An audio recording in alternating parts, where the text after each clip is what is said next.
കുമ്പളങ്ങ ഇതുപോലെ ചെറുതായി അരിഞ്ഞെടുത്തിട്ടുണ്ട്. ആദ്യം നമുക്ക് അരപ്പ് തയ്യാറാക്കാം. അതിനായി ഞാൻ ഒരു മുറി തേങ്ങയാണ് എടുത്തിരിക്കുന്നത്. ഇതിലേക്കൊരു 10 കാന്താരിമുളക് ചേർത്ത് കൊടുത്തിട്ടുണ്ട്. ഇതിലേക്കൊരു 1/4 ടീസ്പൂൺ മഞ്ഞൾപ്പൊടി ചേർത്ത് കൊടുത്തിട്ടുണ്ട്. 1/4 ടീസ്പൂൺ ജീരകം ചേർത്ത് കൊടുത്തിട്ടുണ്ട്.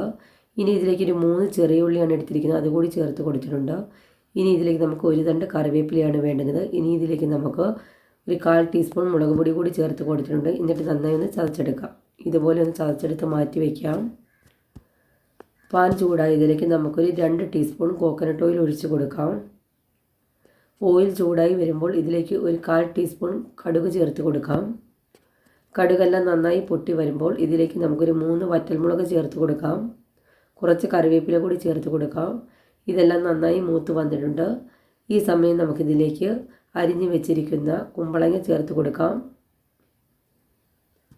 കുമ്പളങ്ങ എടുക്കുമ്പോൾ അധികം വിളഞ്ഞു പോവാത്ത കുമ്പളങ്ങ വേണം എടുക്കാൻ.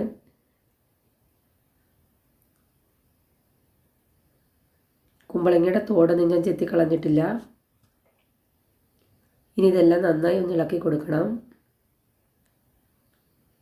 നിങ്ങൾ ആദ്യമായിട്ടാണ് എൻ്റെ ഈ ചാനൽ കാണുന്നതെങ്കിൽ എല്ലാവരും ലൈക്ക് ചെയ്യാനും ഷെയർ ചെയ്യാനും സബ്സ്ക്രൈബ് ചെയ്യാനും മറക്കല്ലേ. ഈ സമയം നമുക്കിതിലേക്ക് ആവശ്യത്തിന് വേണ്ടുന്ന ഉപ്പുപൊടി ചേർത്ത് കൊടുക്കാം. എന്നിട്ട് ഒന്നുകൂടി നന്നായി ഒന്ന് ഇളക്കി കൊടുക്കാം. ഇനി ഇതിന് നമുക്ക് ഒരു 5 മിനിറ്റ് നേരം മീഡിയം ഫ്ലെയിമിലിട്ടൊന്ന് കുക്ക് ചെയ്യാം. അതിനുശേഷം നമുക്ക് ചതച്ച് വെച്ചിരിക്കുന്ന അരപ്പ് ചേർത്ത് കൊടുത്താൽ മതി. ഇത്രയും മതിയാകും. നമുക്കിനി ഇത് ഒന്ന് മൂടി വയ്ക്കാം.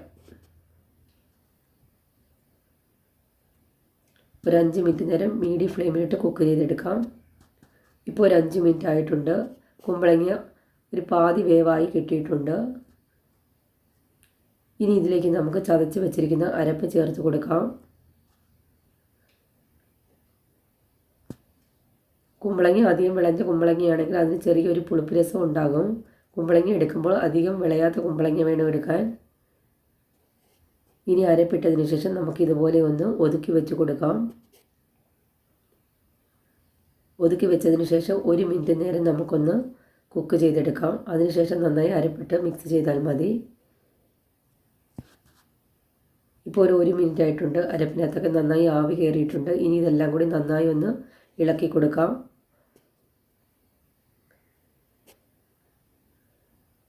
ചോറിനൊക്കെ കഴിക്കാൻ പറ്റുന്ന നല്ലൊരു ഡിഷാണിത്. എല്ലാവരും ഇതുപോലെ ഒന്ന് ട്രൈ ചെയ്ത് നോക്കണേ.